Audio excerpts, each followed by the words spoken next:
Hi everyone, I'm Esther. Today I'm going to go through the press down series on the chair. I have my Exo chair here. You can use any Pilates chair that you have available to you. Let's go ahead and get started. So we're going to start standing facing the pedal, and then feet will be about hips distance apart or grapefruit's distance apart. And just look down, make sure they're in a number 11, they're not turned out or in.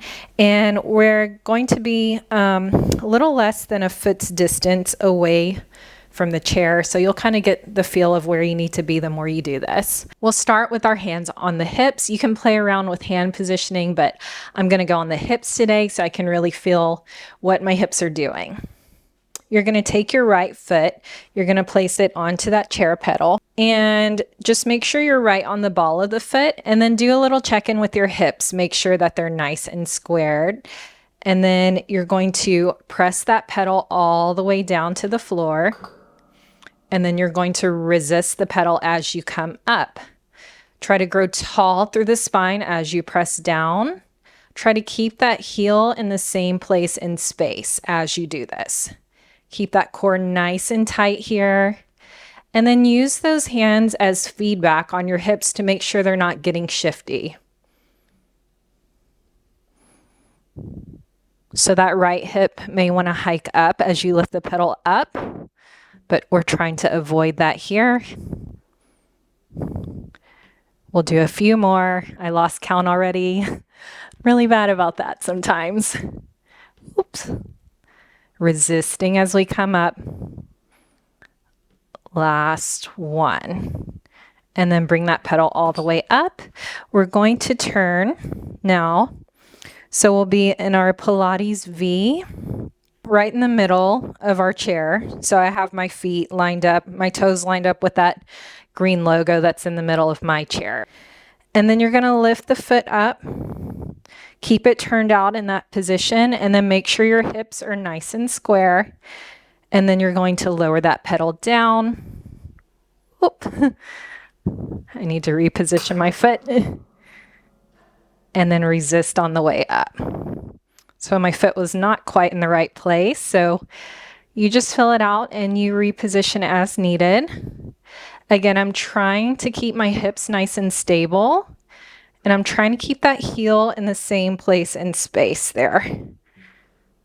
Again, try to grow tall through the spine. And we're resisting as we come up. Let's do about 4 more here. And I forgot to mention, but I have the springs on a number 3 and a number 2, which is the same thing as a 4 and 1, or a top and a bottom. So it's pretty heavy.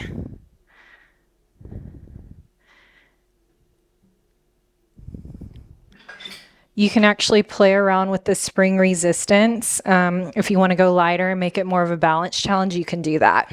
So now I'm going to scoot back. My feet will be parallel again. I find that I have to scoot a little bit further away from this pedal on this one. We're going to go into the crossover. And I have my heels lined up with the back edge of the chair. Make sure your hips are shining forward. You're going to take the foot that's away from the pedal. You're going to cross it over. And I have my entire foot flat on the pedal, and it's lined up with the front edge of the chair. Square off those hips. And then I like to just, if you've never done this before, push the pedal all the way down just to make sure that this inside foot is far enough away, because a lot of times you might have it too close and then it hits your calf. So check on that, and then do a little squaring off of the hips again. And then you're going to lift the pedal up, whoop, and lower it down. Good. So find that control here. And the goal is not to lift all the way up to the top. The goal is to keep those hips stable as you do this. Once you get a feel for it, you can kind of speed it up a little bit if you want to.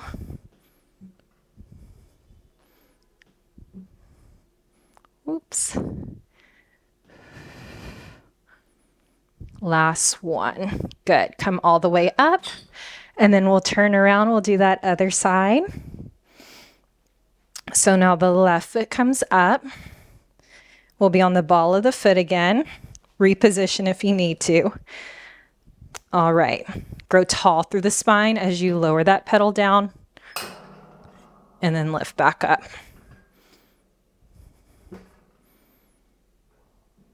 Try to resist the springs on the way up. Check in with those hips. Make sure they're staying nice and stable as you do this. And then check in with that ankle. Trying your hardest to keep it in the same place and space. Trying to keep even pressure through the balls of the feet here. Last two. Last one. Good. Come all the way up. And then we'll turn around, coming into our Pilates V. Standing up nice and tall here. And then we'll stay in a turned out position as we lift that inside foot up on the pedal. Level out the hips. Lower that pedal down. Whoops. Reposition that foot if you need to. I feel like I need to be a little further out. And resist as you come up. Try to go slow and controlled on the way up. And you can really get the feedback with your hands on the hips on this one. Like my hips really want to shift. And so I'm working really hard, pulling the core in nice and tight to help me stabilize here. Let's do a few more. Last two. Last one. Good. I'm shaking already. All right. Lower that foot down. Parallel those feet. We're going to line the heels up with the back edge of that wooden frame. And then make sure you're far enough away from that frame here. You're going to bring that outside leg across. Make sure your hips are square here. Make sure that entire foot is lined up with the front edge of that pedal. You're going to lower that pedal down and then resist on the way up. Good. Trying to find that range of motion where you're able to keep those hips level. So you may have to fight really hard on this one. And if you're finding a hard time with this, if your hips are tight, you can scoot this back leg further back. And that should give you a little more leeway here. Let's do a few more. I'm trying to pick up the pace a little bit now. 3, 2, and 1. Let's lift the pedal all the way up. Set that foot down. I'm breathing hard just after that little series. I hope you enjoyed this series. Let me know in the comments if you want to see more like this, and have a great day.